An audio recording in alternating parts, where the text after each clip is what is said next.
As the immigration crackdown intensifies, U.S. Immigration and Customs Enforcement arrested a notorious MS-13 gang leader wanted for murder in El Salvador. The suspect, Ismael Enrique Mendoza Flores, also known as El Calaco, was reportedly wanted for aggravated homicide and illicit associations in El Salvador. Mendoza Flores was previously charged in the U.S. with unauthorized use of a vehicle. U.S. Immigration and Customs Enforcement apprehended him on October 2, 2025, in Alexandria, Virginia. As per the DHS, he was on the Salvadoran National Police's Most Wanted Gang Members list. DHS Assistant Secretary Tricia McLaughlin praised Immigration and Customs Enforcement officers for the arrest. She called Mendoza Flores a criminal, illegal alien threatening American communities. McLaughlin criticized sanctuary policies in Virginia that protect dangerous criminals. The suspect reportedly entered the U.S. as a juvenile in 2015 under the Obama administration. He was arrested earlier in Virginia on August 23rd for unauthorized use of a vehicle. The alleged vehicle crime occurred on July 28th, according to Fairfax County records. Mendoza Flores made bail with a preliminary hearing set for October 31st. The DHS emphasized that the arrest will continue despite the government shutdown. Officials stated law enforcement will not be prevented from securing the nation. This arrest is part of broader efforts to protect U.S. citizens from violent gangs, as per the DHS. This is what happens when you let good cops be cops. And we're going to continue to let good cops be cops across this country. President Trump gave us the executive decision to go after and safeguard our communities. General Bondi is our warrior of justice leading that charge. Governor Youngkin, it's an honor to be a partner in this operation with you and U.S. Attorney Siebert. This is the mandate we have. Right now we have an American dying every 7 minutes from a drug overdose. That is a national security crisis we have not seen ever before. We have a woman or child being raped every 6.5 minutes in this country. We have a homicide twice an hour. No part of that metric is a safe and secure America. But thanks to the brave leadership of this administration and the folks that you see here, we are returning our communities to safety. As you heard, we took down this morning a top leader of MS-13. That is not done easily. That is done with brilliant law enforcement. And right here, I'm proud, and I think the governor knows I'm biased, having graduated from the University of Richmond, to have this here in the state of Virginia, here in our Northern Virginia resident agency, with our partnership with our Washington field office and our special agents, our SOS folks, our intel analysts, and our support staff. My priority has been law enforcement across the country, and that will not change. But law enforcement across the country cannot be done just by Washington, D.C. and the federal government alone. This task force was stood up 1 month ago. In 1 month, the brave men and women on this task force from state, local, and federal authorities have arrested 342 criminals in the state of Virginia alone. We wanted this to be a successful model. It is a successful model because of you, because of your men and women on the streets. We have the easy job in Washington, D.C. You take it to the max every single day. You put your safety on the line. You put your selfless desires ahead of going home and seeing your families at night because you care more about safeguarding our schools and our community than you do your own safety. So we will always have the backs of good cops because you have the backs of the American people. And this task force is going to go everywhere it is needed across the United States to bring the form of justice and measured security and safety that our American citizens deserve. It is an America First model because we live in the United States of America. And if you are here illegally, you will not be here any longer. And if you are going to continue to commit acts of violent crime, you will meet the same fate that this individual did this morning. And I just want to reiterate what our partners said behind us. This is not possible without the folks that do the job every single day. And as director of the FBI, it is a privilege to lead some of these brave men and women.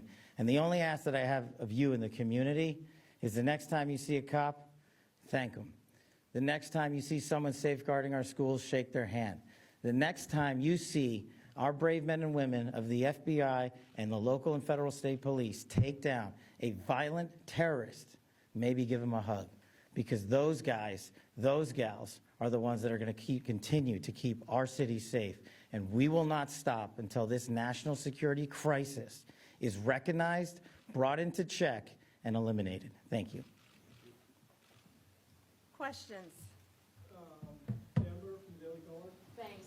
Hey, Amber. First question is, how long was this individual living in the United States illegally and operating as a leader of MS-13? And then two, MS-13 has been a huge problem in Virginia for several years now. How many members of that gang do you believe are currently operating in the state?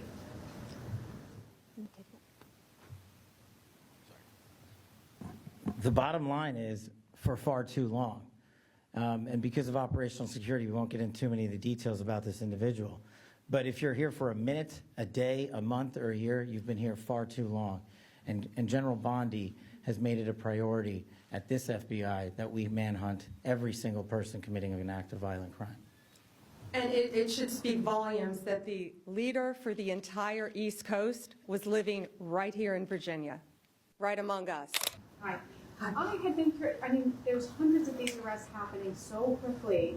Had these individuals been identified under the Biden administration? Was there a paper trail of these people? Were they all identified and targeted with the Trump administration in place? And then I also wanted to hear from the governor, too, on Fairfax County. We had heard in recent years issues about the sanctuary policies there, people who are dangerous, illegal aliens, suspected, being set free into the communities and then committing other crimes. So I'm curious what we do from here. So first, many had been identified. They had been living here. Many had been identified. Living here, they were let freely into our country. All of these illegal aliens. I had gone to that border in September. Nothing humane was happening at that border. Passports stacked everywhere, everywhere, from every country you can imagine. People freely walking across our borders, fighting age men, coming into our country. And this is the result of Joe Biden's open border policy. What our country has been plagued with. But from the second Donald Trump took office, he said he is going to make America safe. He shut down our borders, and now it's our job to get these people out of our country as fast as we can.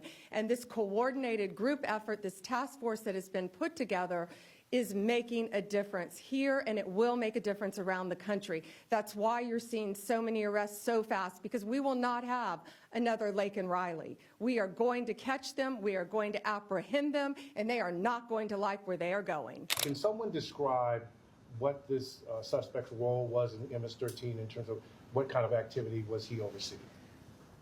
All we're saying now, for certain reasons, we're not identifying him by name. He was one of the top members, top 3 in the entire country, head of the East Coast, one of the 3 leaders, and I will say very violent crimes. Anything you can associate with MS-13, he was the leader over it.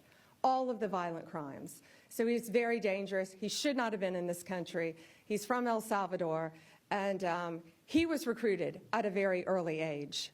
Very early age, and it rose to the leadership, and you have to be bad, you have to be tough to get there. But he is no longer tough because he is behind bars.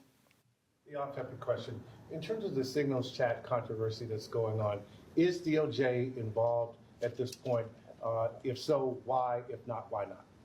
Well, first, it was sensitive information, not classified, and inadvertently released. And what we should be talking about is it was a very successful mission.